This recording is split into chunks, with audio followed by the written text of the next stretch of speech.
ఒక రాష్ట్ర ముఖ్యమంత్రిగా రేవంత్ రెడ్డి గారు సరే ఒక మంచి నిర్ణయం తీసుకున్నారని స్వాగతించాం. సర్వేలో మేము అందరం పాల్గొన్నాం. వచ్చిన తర్వాత 33 లక్షల మంది బీసీలని చంపేస్తే ఇక్కడ మాట్లాడాలి?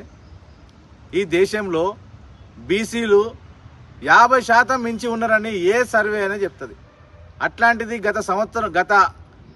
గత కేసీఆర్ ప్రభుత్వంలో సమగ్ర కుటుంబ సర్వే చేసినప్పుడే బయటపడ్డది. దాంట్లో ఉన్న సంఖ్యకి దీంట్లో ఉన్న సంఖ్య 33 లక్షల మంది బీసీలు చచ్చిపోయి వేరేలు బతికిరట. అంటే బీసీలకు ఎవరికి పెళ్లిళ్ళు కాలేదు, వేరేలకు పెళ్లిళ్ళైనా ఎక్కువ మంది పిల్లలు కన్నారనమాట. ఈ సర్వేని ఒక నికార్సైన బీసీవాదిగా తీన్మార్ మల్లన్న ఎమ్మెల్సీ గారు రాహుల్ గాంధీ ఇచ్చిన మాట ప్రకారం కులగణన చేస్తా అని చెప్పిన రేవంత్ రెడ్డి గారికి మద్దతు ఇస్తూనే ఈ కులగణన సర్వేలో తప్పుడు తడకలు ఉన్నాయి. మోసం చేశారు, సంఖ్యను తక్కువ చూపించారు. ఈడబ్ల్యూఎస్ పేరు మీద 10% జాబులు కొట్టేయడానికి వాళ్ళ సంఖ్యను పెంచి బీసీల సంఖ్యను తగ్గించారని చెప్పేసి బహిరంగంగా మాట్లాడి పత్రాలు చించేయాలని చెప్పేసి గట్స్ ఉన్న మొగోడిగా చెప్పడం జరిగింది. అది నిజంగా నిరూపితమైంది కూడా ఈరోజు. అది నిజం కాకపోతే మీరు రీసర్వే ఎందుకు చేస్తా అంటారు? ఈ స్థానిక సంస్థలు ఎందుకు పొడిగిస్తారు? అంటే మీరు చేసి తప్పదరగా ఒప్పుకున్నారు. కానీ అక్కడ ప్రశ్నించిన తీన్మార్ మల్లన్నని ఈరోజు కాంగ్రెస్ పార్టీ, నేను అనుకుంటున్న కాంగ్రెస్ పార్టీ కాదు, గతంలో మూసివేయబడ్డ రెడ్డి కాంగ్రెస్గా మారిందేమో అనే డౌట్ వస్తుంది. ఈ రెడ్డి నాయకులందరూ కలిసి మాట్లాడుతున్నారు. అదే ఒక రెడ్డి నాయకుడు మా బీసీల గురించి మీరు మూత్రం తాగాలి, ఉచ్చ తాగాలన్నప్పుడు ఎందుకు మాట్లాడలే ముఖ్యమంత్రి గారు? ఇక్కడ ఉన్న మంత్రులు మాట్లాడలే?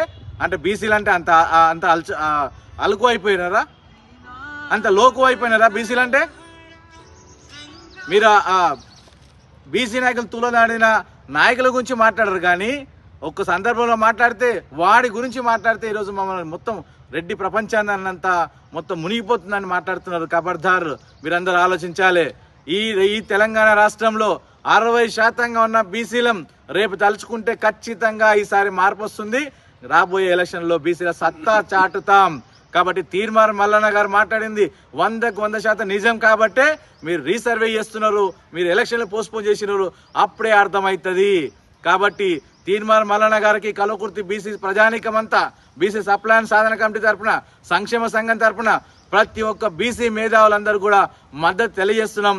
రాబోయే కాలంలో తీన్మార్ మల్లన్నకు వెన్నంటి నడుస్తామని చెప్పేసి రాబోయే కాలం మొత్తం బీసీ రాజ్యమే ఉంటుందని ఆశిస్తూ మరొక్కసారి తీన్మార్ మల్లన్న మీరు అధైర్యపడొద్దు, మేమంతా మీ వెంటే ఉన్నాం అని తెలియజేస్తున్నాం.